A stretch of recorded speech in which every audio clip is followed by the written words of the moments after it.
आप लोगों का स्वागत है। पाठ शुरू करने से पहले मैं चाहूँगा कि आप चैनल को सब्सक्राइब करेंगे, शेयर करेंगे, लाइक करेंगे, क्योंकि यही हमारे उत्साह को आगे बढ़ाता है और हम अच्छा से अच्छा करने का प्रयास करते हैं। आज पूर्व सूचना के अनुसार पहले भी मैं बताया था कि अगले पाठ में मैं हिंदी पद्य पढ़ेंगे नीमों की मौत पर। नीमों की मौत पर ये पाठ है। पद्य में पाठ 10 है। पाठ 10 कवि हैं विजय कुमार जी।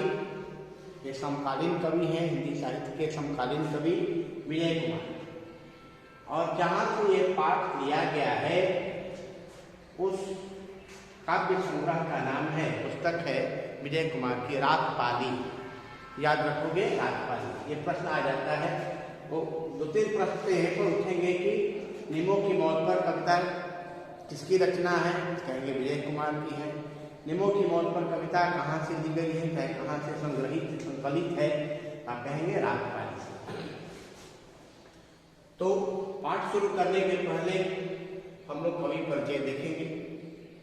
हिंदी साहित्य के सशक्त हस्ताक्षर विजय कुमार जी का जन्म मुंबई में 11 नवंबर 1948 ईस्वी को हुआ। ये ऑब्जेक्टिव क्वेश्चन आपका होगा, जन्म कहाँ हुआ और कब हुआ। मुंबई में हुआ, कब हुआ, 11 नवंबर 1948। ये ऑब्जेक्टिव क्वेश्चन आप बनाओगे 1 नंबर वाला है। शिक्षा दीक्षा उनकी मुंबई में ही हुई और मुंबई विश्वविद्यालय से इन्होंने हिंदी साहित्य में एमए किया और बाद में पीएचडी की भी डिग्री लिया। पीएचडी का माने होता है डॉक्टर ऑफ फिलॉसफी। ये मुंबई विश्वविद्यालय से ही उन्होंने ये किया। उनकी पहली कविता, तो ये प्रश्न होगा कि उनकी शिक्षा दीक्षा कहाँ हुई, लिखेंगे मुंबई में हुई।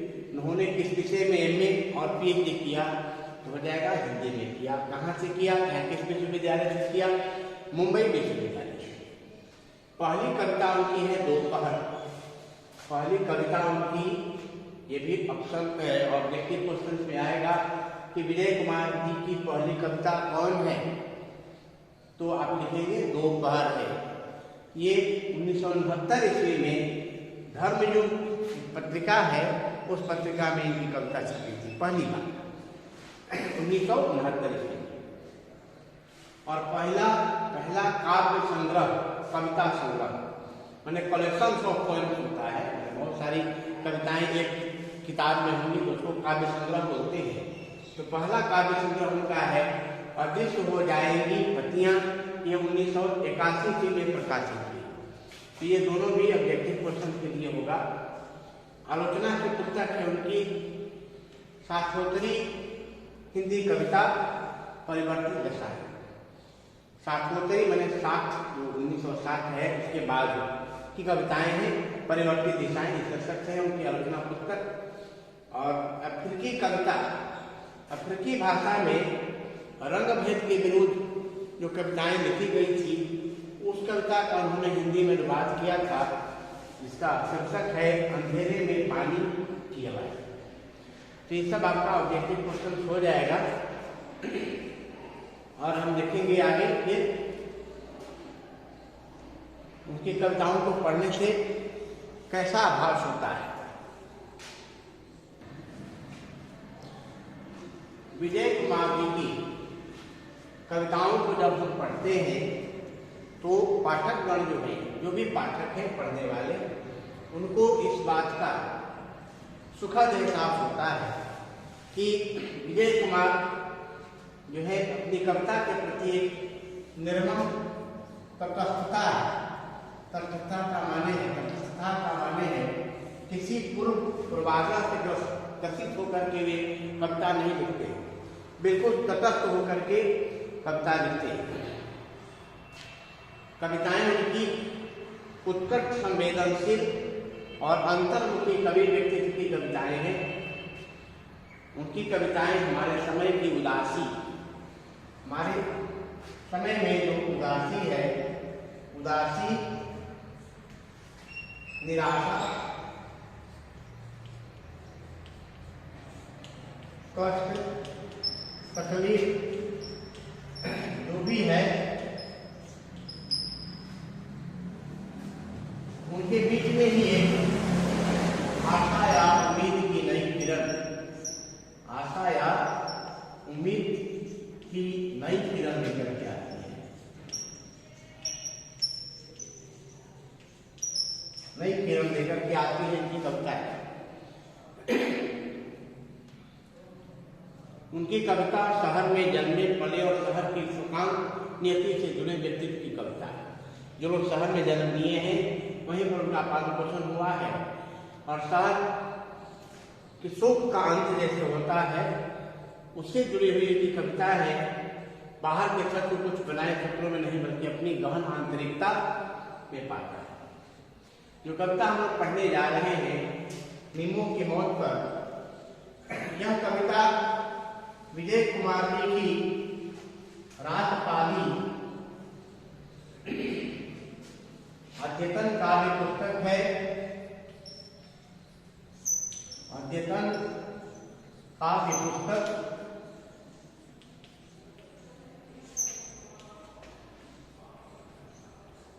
राजपाली,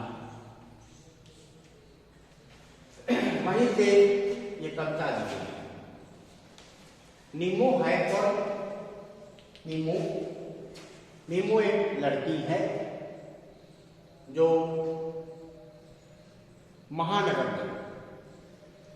महानगर में जाकर के घरेलू नौकरानी का काम करती है। आप लोग देखे होंगे, सुने होंगे या कभी जाना होगा या गए होंगे शहरों में या गांव में ही जो लोग संभ्रांत हैं, धनी मानी हैं, वे घरेलू नौकर या नौकरानी रखते हैं। प्रतिष्ठा की बात भी मानी जाती है, मेरे घर में नौकर है या नौकरानी है। शहरों में प्रायः देखा जाता है चौका बर्तन करने के लिए, घर साफ करने के लिए, घरेलू काम के लिए नौकर या नौकरानियां रखी जाती हैं।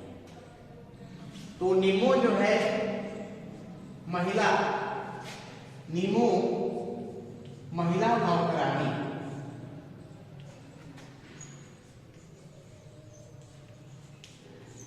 महिला घरेलू नौकरानी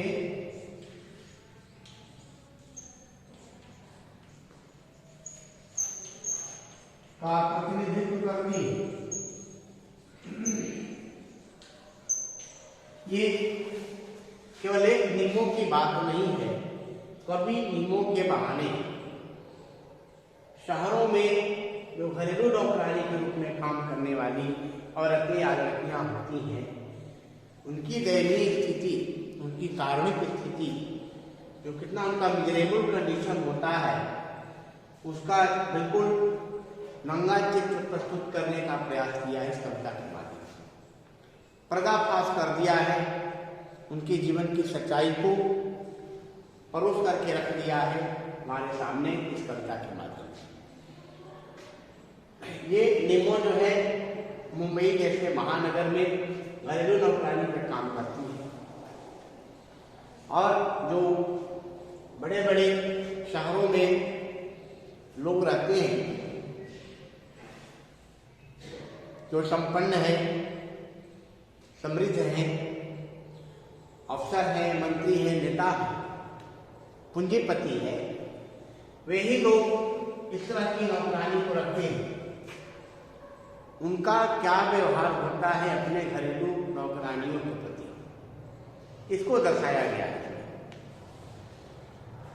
महानगरीय समाज में इस तरह के लोगों के लिए जो घरेलू नौकर या नौकरानी बनकर के काम करते हैं, उनके लिए इनके जीवन का कोई महत्व ही नहीं होता है, कोई अस्तित्व नहीं होता है। उनकी भी कुछ फीलिंग होती है कि नहीं, कुछ अनुभव होता है कि नहीं, कुछ चाहत होती है कि नहीं, इसका ध्यान वे लोग देते ही नहीं और मस्तमौला रहते हैं अपने मन के मर्जी। केवल मशीन जैसा पेराई होती है इनकी, दिन रात काम करो, सुविधा के नाम पर कुछ नहीं मिलेगा। कविता के माध्यम से हम लोग देखेंगे कि नीमो अनपढ़ लड़की है जो काम करती है और खाने के लिए उसको क्या मिलता है, पुरस्कार में क्या मिलता है, कुछ काम करता है, हमें एवज में कुछ मिलना चाहिए, लेकिन वहां उसको क्या मिलता है हम लोग देखेंगे इस कविता के माध्यम से। जो संपन्न लोग हैं वे लोग नीमो जैसी नौकरानियों की मौत हो जाती है तो उनकी मौत उनके लिए कुछ होता ही नहीं है, कोई प्रश्न चिन्ह नहीं खड़ा होता है कि ये मर गई तो मर गई। लेकिन वही यदि कोई नेताजी मरते हैं, अभिनेता जी मरते हैं, या कोई बड़ा पुण्यपति मरता है, बड़े बड़े अक्षरों में सब छपेगा दूसरे ही दिन अखबारों में कि बड़े नेता का निधन हो गया, या अभिनेता का निधन हो गया, अभिनेत्री का निधन हो गया, या पुण्यपति का जहाज डूबा, ऐसा करके आ जाता है। लेकिन इस तरह के लोग जब मरते हैं, नीमो जैसी नौकरानियां जो घर में काम करती हैं, उनकी मृत्यु होती है, उनकी मृत्यु पर नो क्वेश्चन, बिल्कुल आम साधारण घटना मानी जाती है। कभी ऐसे ही वंचित लोगों के प्रति, समाज में जो लोग वंचित हैं उनके प्रति अपनी एकाग्रता को दिखाया है। और इस कविता में कवि की मानवीय संवेदना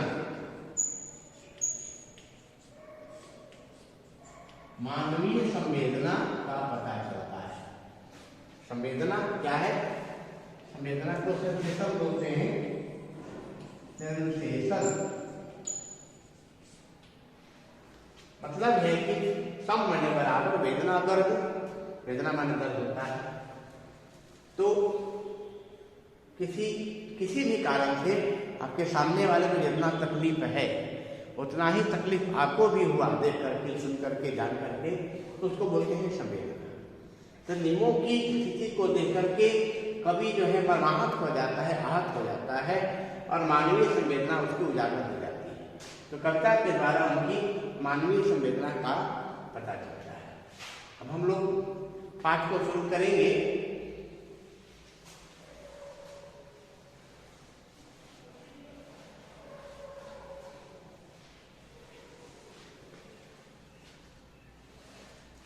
मेरे पास कंप्यूटर की सुविधा तो नहीं है उतना कि स्क्रीन पर हम आपको दिखा दें कविता को निकाल करके, लेकिन आप अपना पाठ्य पुस्तक निकालोगे पेज संख्या 148, पेज संख्या 148 में है ये कविता। वहां से आप इसको पढ़ोगे, मैं बता रहा हूँ, आप ही देखेंगे। वह भीगी हुई चिड़िया की तरह फुरफुराती थी, पहला वाक्य। वह भीगी हुई चिड़िया की तरह फुरफुराती थी। ये बहुत गंभीर आ जाता है, क्वेश्चन भी आता है आपको लिखने के लिए कि कवि ने नीमो की तुलना भीगी हुई चिड़िया से क्यों की है। अब चिड़िया तो आप देखेंगे कॉमन चीज है। चिड़िया जब उसका पंख भीगा नहीं रहता है, सूखा रहता है, तो निर्बाध गति से बिना व्यवधान के वो उड़ान भरती है, उड़ सकती है, उड़ती है। लेकिन वही जब उसका पंख क्या हो जाता है, भीग जाता है, तो पंख भीग जाने के बाद वो कोशिश करती है उड़ने के लिए, लेकिन उतनी आसानी से नहीं उड़ पाती है। वो बार बार फड़फड़ाती है अपने पंख को कि पानी गिर जाए, मैं आजाद हो जाऊं और पुनः मैं उड़ान भर सकूं। यहाँ पर नीमो जो है उसकी तुलना भीगी हुई चिड़िया से कवि ने किया है। क्यों? इसलिए कि नीमो भी जो है जहाँ पर काम करती है उस पर बहुत सारे रेस्ट्रिक्शंस है, प्रतिबंध है,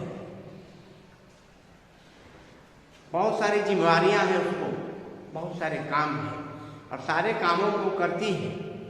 उस काम रूपी जल से, जिम्मेवारियों रूपी जल से वो भीगी हुई है। वो सचमुच की चिड़िया नहीं है, लेकिन जिम्मेवारियां जो है इतनी लदी हुई है, वो उससे आजाद होना चाहती है लेकिन आजाद नहीं हो पाती है। उसकी स्थिति भीगी हुई चिड़िया की भांति है। जैसे चिड़िया उड़ना चाहती है लेकिन उड़ नहीं पाती है, उस तरह से नीमो भी चाहती है कि नरक भरी जिंदगी से मैं आजाद हो जाऊं, लेकिन आजाद नहीं हो पाती है। इसलिए तुलना किया है कवि ने भीगी हुई चिड़िया। तो जैसे भीगी हुई चिड़िया प्रयास करती है, उसी तरह से नीमो भी जो है अपने कामों को करती है, प्रयास करती है, लेकिन आगे नहीं जा रही, निकल नहीं पा रही, आजाद नहीं हो पा रही। उसकी दिनचर्या कैसे है? हम जानते थे अंधेरे कोने में दुबक एक सूखी रोटी और 3 दिन पुराना साग वह चोरों की तरह खाती रही कई बरस। 3 साल काम की, कई बरस वो काम करती रही। भोजन वो खुद पकाती है, घर वालों के लिए, मालिक के लिए भोजन जो बनता है उसको सब बनाती है, जानती है क्या क्या बना है, लेकिन जो बना है वो उसको नसीब नहीं होता है खाने के लिए। वो मालिक खाएंगे, मालिक के बच्चे खाएंगे, परिवार के सगे संबंधी खाएंगे। उसमें से सूखी रोटी जो बच गई बासी और 3 दिन का पुराना साग वो खाती है, और वह भी खुल करके नहीं। यदि वो खा रही है और मालिक या मालकिन देख लिया तो डपट देते हैं, बैठ गई सुबह सुबह धकेलने के लिए, अभी इतना सारा काम पड़ा है, जाकर के काम करो। तो वो छिप करके खाती है चोरों की तरह। प्रश्न आता है कि कैसी रोटी खाती है? तो सूखी रोटी खाती है। कितना दिन का पुराना साग उसको मिलता है खाने के लिए? तो 3 दिन का। 3 दिन का साग बिल्कुल खाने योग्य नहीं होगा, आप भी जानते हैं। बासी आदमी खा भी लेता है तो 3 दिन 4 दिन का नहीं खा पाएगा, लेकिन उसको वही मिलता है, और 1 दिन नहीं, कई वर्षों तक वही खाती रहेगी। इस तरह के भोजन खाने से बिल्कुल आदमी कमजोर होगा, कुपोषण का शिकार होगा निश्चित रूप से। सालों उसने चिट्ठी नहीं लिखी, अम्मा को टेलीफोन के पास उसका फटकना निषिद्ध था। क्योंकि वो पढ़ी लिखी नहीं थी, इसलिए वो वर्षों तक अपनी माँ के पास चिट्ठी नहीं लिख पाई थी, कोई संवाद नहीं लिख पाई थी, समाचार नहीं दे पाई थी कि मैं इस हालत में हूँ, मेरे साथ क्या व्यवहार होता है। और घर में जो टेलीफोन था, उस टेलीफोन को छूने से भी मना किया गया था, क्योंकि टेलीफोन के पास जाना भी नहीं निषिद्ध था, यानी बिल्कुल मनाही थी, नहीं जाना था। अब टेलीफोन के बहाने कभी, टेलीफोन तो एक उदाहरण है, टेलीफोन जैसी अन्य सुविधाएं उस घर में जो है उस तरह की किसी भी सुविधा का उपभोग उसको नहीं करना था। ये यही व्यवहार होता है घरेलू नौकरानियों का या नौकरों का। मैंने ठंडे का दिन है, कड़कड़ाती ठंड पड़ रही है, सभी पड़ रही है, और तुमको फर्श पर ही सोना है, चटाई बिछा करके सोना है, फटा गुदरा ही ओढ़ना है, जबकि अच्छा उनके घर में है, उसमें से दे सकते हैं, लेकिन नहीं देते हैं। तो टेलीफोन एक उदाहरण दिया कि हमें टेलीफोन के पास टकना निषिद्ध था, न टेलीफोन छूना भी नहीं था, लेकिन कभी कहना चाहता है कि टेलीफोन जैसी अन्य सुविधाएं भी जो थी वो उसके लिए मुयस्सर नहीं होती थी, वो नहीं खाती थी। मैंने कहा कि उसको क्या मिल रहा था पुरस्कार में? हमें मालूम था लानतों, गाली, लात, घूसों के बाद यही उसको मिलता था। लानत, गाली, लात, घूसा, ये मिलता था। वो काम करते थे, हल्की फुल्की गलती पर ही वो जो है उसको झड़की मिलती थी, डांट मिलती थी, और वो शिकायत की जाती थी, गालियां दी जाती थी, कभी कभी मारा भी जाता था, लाता था। और इतने अपमानजनक जिंदगी जीने के बाद जब वो फर्श पर सोती थी, ठंडे फर्श पर रात में, जब वो आंखें मुड़ती थी, तो उसकी स्थिति को देख करके कभी लगता है कि पूरी धरती कांप रही है, इंसानियत की हत्या हो रही है, यहाँ पर मानवता की हत्या हो रही है। और उस हत्या को समेटे हुए जब वो नौकरानी धरती पर सोती है, पूरी धरती में प्रकंपन हो जाता है, कंपन हो जाता है, और थमी हुई चकियाँ खुल करके रो भी नहीं सकती है। यदि रोएगी तो और 4 लाख आकर के देगा है, तुमको ऐसा घर में रहा है, रहने के लिए मिला है, बैठे बैठे कुछ काम धंधा ये नहीं, इस तरह से लोग डांटेंगे और 4 लाख दे देंगे। तो खुल करके रोती भी नहीं है, हिचकी आती है, उसकी सॉबिंग होती है, तो उसकी हिचकियाँ जो है पीहर तक पहुँचती है। अब पीहर और नैहर होता है, नैहर बोलते हैं मैके को और पीहर बोलते हैं ससुराल। तो एक ससुराल हम सबका है भगवान के, ठीक है ना, वो सबका प्रिया है। तो मित्रानंद पंत जी लिखे हैं कि सारी दुनिया स्त्री है और पुरुष केवल वही एक है जो परमपिता परमेश्वर है। तो उस परमेश्वर तक उसकी हिस्सी की आवाज चली आती थी। हर रोज एक अनुपस्थित भाव उसके शरीर के भीतर कहीं रहा होगा और शायद कुछ नहीं प्रार्थनाएं नींद में वो भगवान से मिन्नत करती थी, प्रार्थना करती थी। हर रोज कुछ न कुछ घाव आता था, एक घाव मिटता था, दूसरा घाव ताजा हो जाता था उसके शरीर पर। और रात में जब वो सो जाती थी तो स्वप्न में या नींद में कुछ प्रार्थनाएं, जो नींद में तो बढ़िया आदमी कह नहीं पाएगा, लेकिन वो प्रार्थना करती थी भगवान के पास, भगवान के प्रति प्रार्थना करती थी कि हे भगवान, इस नरक भरी जिंदगी से मुझको आजाद कराइए, अब ये जिंदगी जो है बर्दाश्त नहीं होती है। उसकी उम्र 30 वर्ष है। ये भी प्रश्न आ जाता है कि कितने साल की उम्र है? 30 वर्ष।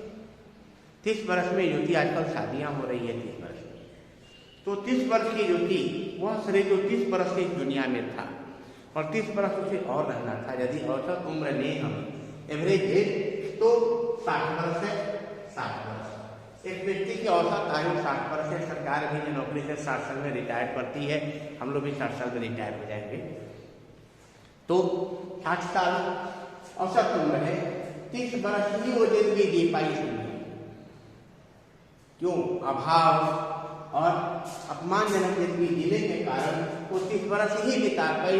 30 वर्ष में वो कालकौलिक हो गई, उसकी मौत हो गई।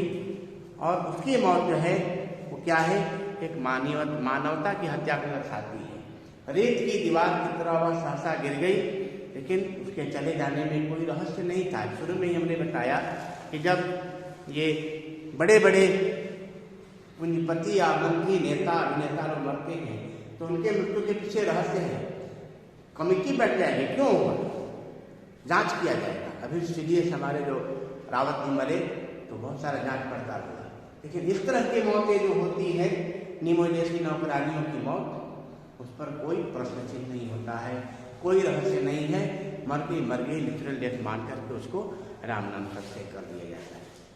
तो इस तरह से बच्चों, कभी एक नीमो के बहाने जितनी नौकरानियां घरेलू काम करती हैं उन सबकी दयनीय अवस्था को बताने का प्रयास किया है और हम सबों को शिक्षा दिया है कि हम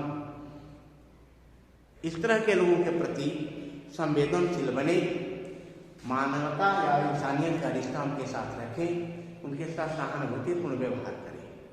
और सबसे बड़ी बात है कि नीमो यदि पढ़ी लिखी रहती तो शायद वह वहाँ से आज़ाद हो सकती थी, लेकिन वो आज़ाद नहीं हो पाई।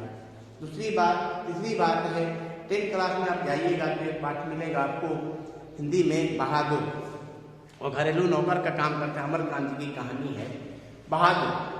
तो चूंकि वो लड़का है तो उससे बर्दाश्त नहीं होता है तो भाग जाता है, लेकिन लड़की होने के कारण पुरुष प्रधान समाज वो अपना काम निकाल दिया। लेकिन नीमो जो है वही ही जिंदगी, नरक में जिंदगी जीते जीते मर जाती है। और हमें यदि हमारे घर में ऐसा नौकर आ जाता है तो हम उसके प्रति सौहार्दपूर्ण व्यवहार रखें। यही इस पाठ का मूल शिक्षा है कि हम मानवता के प्रति संवेदनशील हों। थैंक यू बच्चों।